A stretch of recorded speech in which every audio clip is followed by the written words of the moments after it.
Well, hello, hello, hello. Much love to you all. May God bless you all. Smash that like button, share this out. We've been doing some really massive studies as of late. We usually do a lot of studies, anyways, but massive studies. And yesterday during the sermon, I was talking about, wake up with the signs we're in. And this is really where I want to go with this. Wake up where we're at in today's society. We've had all these eclipses and lunar eclipses and events happening in the North American side.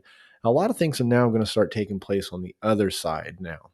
August 2nd of 2027, there is going to be this very significant eclipse. It's called the Great Northern African Eclipse that is expected to last nearly 6 minutes, making one of the longest solar eclipses in modern times. It will reach over 6 minutes in one in particular spot, and that's the spot I want to talk about.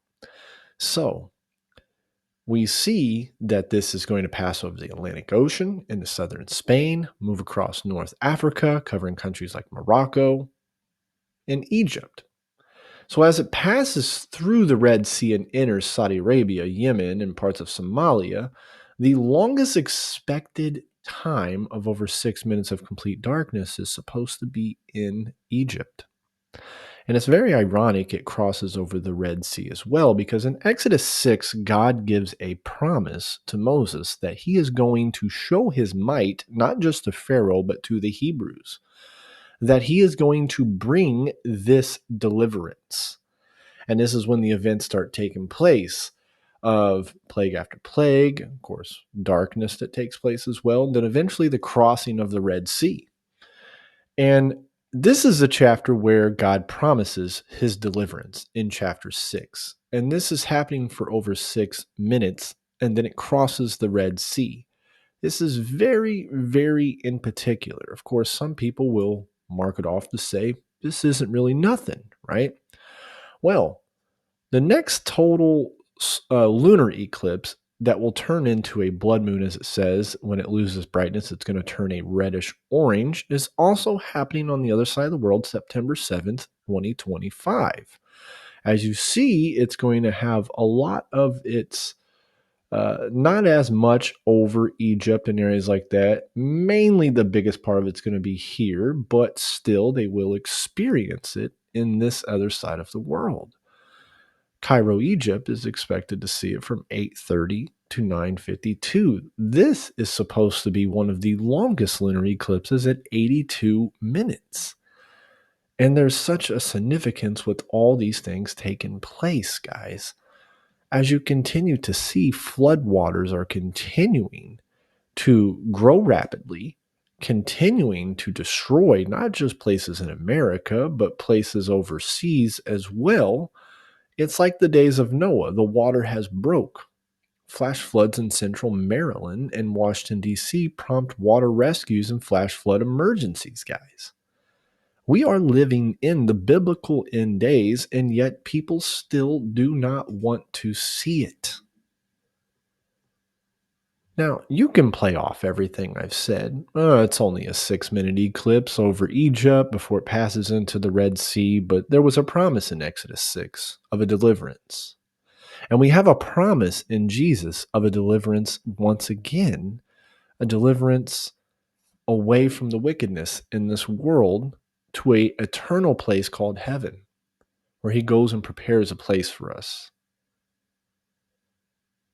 And that is our blessed hope, that he will return for us one day.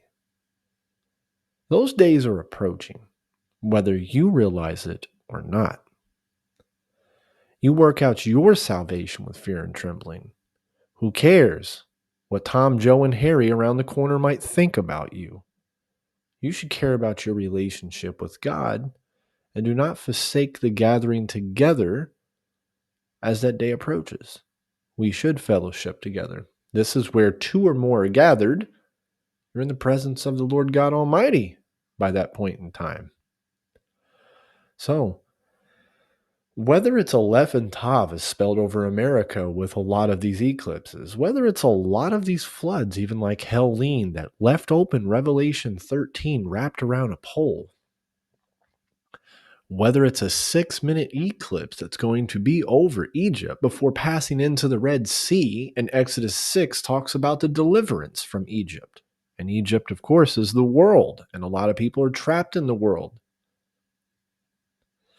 And all these floods, all the violences, all the falling away in the church and the non-sound doctrine, where majority of the attacks a Christian gets is from so-called Christians, not even unbelievers anymore.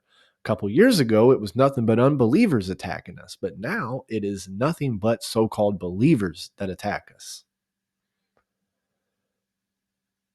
If this isn't enough to wake you up, to bring the fear of the Lord as the beginning of understanding, then nothing is going to wake you up by this point.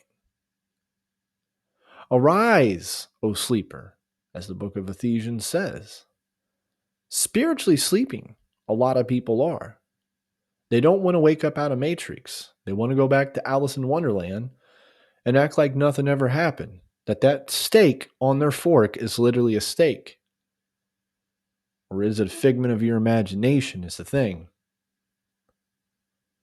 Keep your eyes on the prize, Jesus Christ, because we fight from victory, not from defeat, and that is only thanks to King Jesus. Hit that like button on the way out. Share it with somebody. And until we meet again, Lord willing, may God bless you.